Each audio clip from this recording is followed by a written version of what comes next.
What's up guys, TopTierYugioh here, and today we're going to do an ABC deck profile. I played this at ARG Raleigh and got top 32. So let me just show you the mat really quick. It's got like Norden, sorry the deck's on Norden's face, and it's got some gadgets. They're crying for some reason. I don't know, but this is the mat we got for top 32. I chose ABC because the ban list just came out, I think on like Monday, and so I really didn't have that much time to prepare, and I knew that if I ordered some cards online, they wouldn't really get to me in time for the event, so I just had to play what I had. I had ABC, I didn't have True Draco, I didn't have pendulums or anything like that, but ABC I'd already done a combo video on them, so I sort of understood how they played and I felt comfortable with that, and so I just built it up and got ready to go. For the ABC pieces, I played 2 A's, 3 B's, and 2 C's. I chose this ratio because I didn't want to draw too many ABC pieces. I really wanted to play 2, 2, and 2, but I really wanted 3 B's because in the situations where you do only have like one ABC piece, no hanger, and no anything else, B is the one you actually want to have. Like you don't want to open A or C and then no hanger or no extenders, or else then you kind of just lose. But at least with B, you can search the other ones and sometimes get you there. But otherwise, this was really fine. If I would add another one, I would actually add C because it's the best when you have multiples.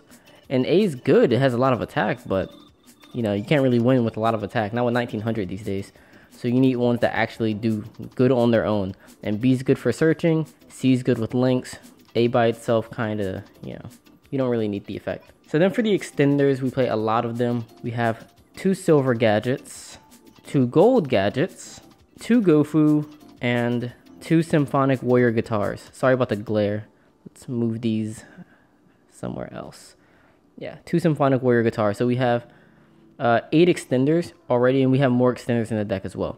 So if you open any of these in hanger, then you're making Buster Dragon plus Deco Talker at least. Like at the worst, you're going to be able to make that.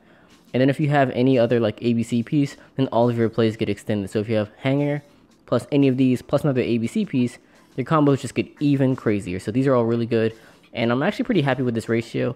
I didn't want to play 3 of any of them because none of them are good in multiples. And then they also aren't always good. So like especially Gofu, to where Gofu is really strong, but you don't want to open it late game. So I didn't want to play 3 of Gofus. This requires an engine requirement. You have to play the mics. And so after you use the first one, the next ones aren't that good. So I didn't want to play too many of these. The gadgets were probably the closest I was playing extras of. But I mean, they just don't do anything on their own actually. And so that was sort of like a problem. Like at least Gofu and Guitar are good on their own, but these kinda are not. So that's it for the extenders that are monsters. Next we have the engine requirements. We played 4, which is actually a really high number. This glare is terrible, but we have glare. So we have 2 garnets. This was a garnet in the event, but I only had 1, so I borrowed another one, so I just switched it back to Lazuli. It could have worked either way, but 2 Gem Knight monsters, 1 Trick Clown, 1 Symphonic Warrior mics. Trick Clown was actually really good for making extra Xyz monsters. You have to play that with your Gem Knights. I was originally only playing 2 Gem Knights, but I was originally playing 1, but I increased it to 2 in order to play the 3rd Desires, because I realized that it was sort of more important to see Desires and draw more cards than to only play 1, sometimes have to risk banishing it, and then not really be able to make your play sometimes. So I want to be able to make the maximum number of plays even if I drew Garnet. Because the way I really saw it was that you're far less likely to draw, like the only situation where you can't use your Brilliant Engine where you play 2 is if you draw multiples, versus only drawing 1 if you only play 1. So, and you're far less likely to draw 2 than you are to draw 1. So even though you're going to draw 1 more often when you play 2, it's not really bad to draw. I mean, it's bad to draw, but it doesn't mean you lose. It doesn't mean you have a bunch of dead cards in your deck. So I felt that that was the best route to go. I hope I didn't explain that too badly, but you guys know what I mean. And Mike's was needed for the Symphonic Warrior engine. The cool thing about Mike's is it has 2300 attack. And there was actually one game, yeah, against Hoban. I was like beating him down with the Mike's for a couple of turns. So that was cool. Then I played 3 hand traps, 2 Ghost Ogres, 1 Max C. I actually only draw Max C once, and it probably won me that game. And then I didn't draw Ghost Ogre no, I drew it once against Cosmo, and it was terrible. This deck was not prepared for Cosmo. I didn't prepare for Cosmo at all, and they destroyed me. Then I played 2 Kaijus. And so I was actually really concerned with these. I wasn't sure before the event if I should play Kaijus or Raigeki. Ultimately, I went with the Kaijus because I felt that it was probably better versus both ABC and versus True Dracos and versus Paleo, because they all have like quick effect monsters, whereas Raigeki, they can sort of play around sometimes. So I felt that this was the best going into the event, but it actually never really came up for me. For the spell cards, we play, let's see, 6 Union Hangers, 3 Real Hangers, 3 Terraformings. Then we have 3 more Extenders. We have 3 Brilliant Fusions. Let's see, 3 Pot of Desires.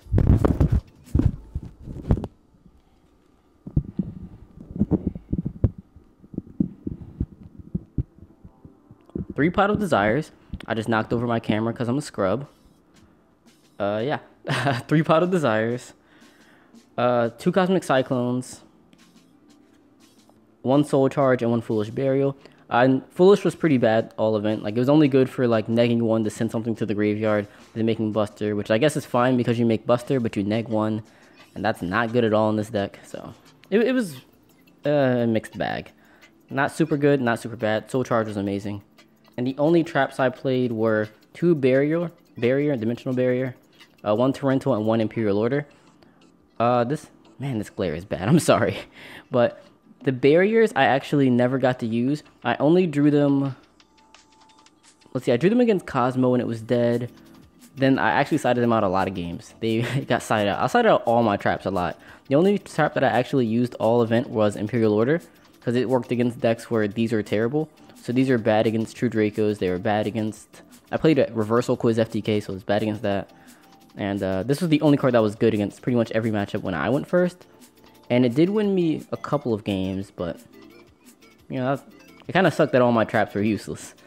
So then for the extra deck, we played 4 Fusion Monsters. We have 3 Buster Dragons and Seraph Knight. Goes without saying. Well, actually, Barrier for, wow, that glare, but Barrier for Fusion, when you do a Brilliant Fusion play, actually really hurt. Hoping that did me 1 game, and it definitely cost me the game, so that was really bad. Well, Seraph Knight was good, but like Barrier hurts really bad. For the Link monsters, we play 2 Proxy Dragons, 2 Decode Talkers, and then 1 Firewall Dragon. And so Firewall Dragon was actually really important in my deck building process because I feel like the best decks right now need to be able to make multiple disruptions on your opponent's turns because other decks' ceilings are so high. And so, for example, if you're just gonna end on a single Buster Dragon plus Decode Talker, then you're giving your opponent an extra zone to deal with, and then you only have 1 disruption, maybe none if you tag out early. And so, in a lot of situations, you would be giving your opponent a zone with Decode Talker and not having any defense, and I felt that was a huge problem. So being able to make Firewall Dragon sometimes in my main monster zone really helped because it meant I wasn't giving my opponent an extra monster zone, and I also had a form of disruption if I had Proxy Dragon with it. And it also gave me a play that if I didn't have Hanger, I could make sometimes. So if you open like Gofu Brilliant Fusion, for example, you can make Firewall Proxy in your main monster zone, and then you would have some form of disruption. And so that was really cool. The other cool thing about it was I lost my train of thought, but Firewall Dragon's actually really good in this deck. Again, it gives you an extra form of disruption, so it makes your defensive ceiling a little bit higher. You're able to stop other decks. So stopping cards like Time Storm Edition before they get the search, stopping your opponent's synchro plays in that deck, or you can get over Beals like this. There are a lot of things that Firewall stops. It's actually really versatile. In the mirror match, you're bouncing the pieces and stuff back to their hand so they don't float. It was really good in those 2 matchups, I felt. Against True Dracos, it was a little bit lackluster because it's only 2,500 attack. And, I mean, that's probably the biggest issue, but also Masterpiece can be immune to monsters. But in a lot of cases, I thought the Firewall was really strong. Every time I summoned it, I won the game.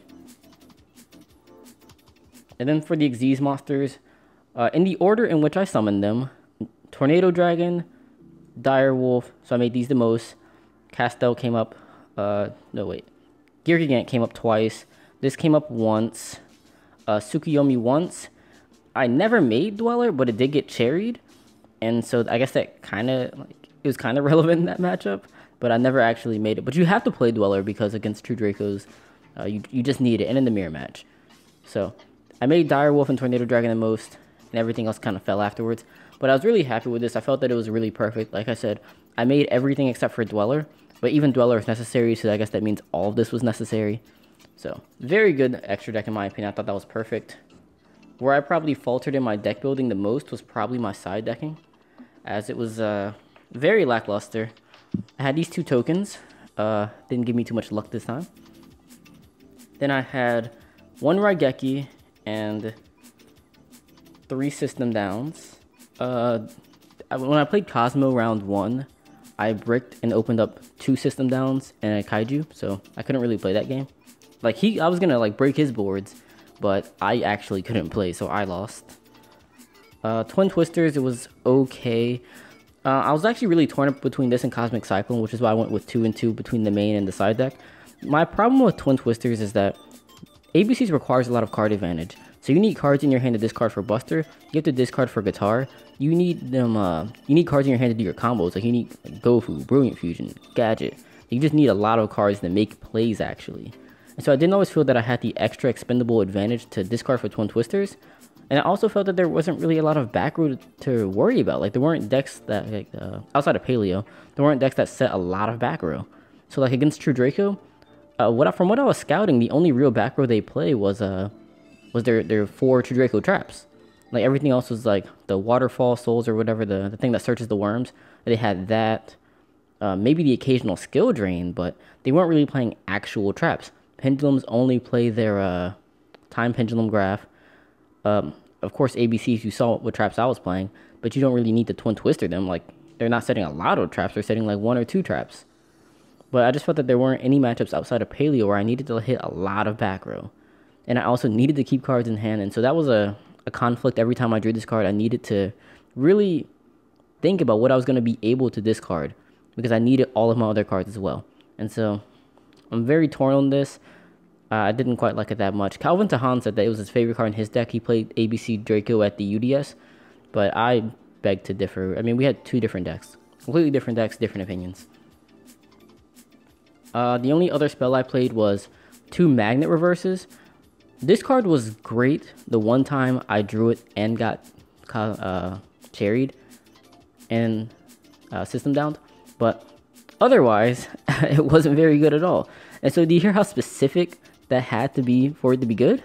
That means that it's actually not a very good card. So this was a very important card for solving the issue of what's going to happen when you get system downed or cherried, which are cards that everybody's going to side against you.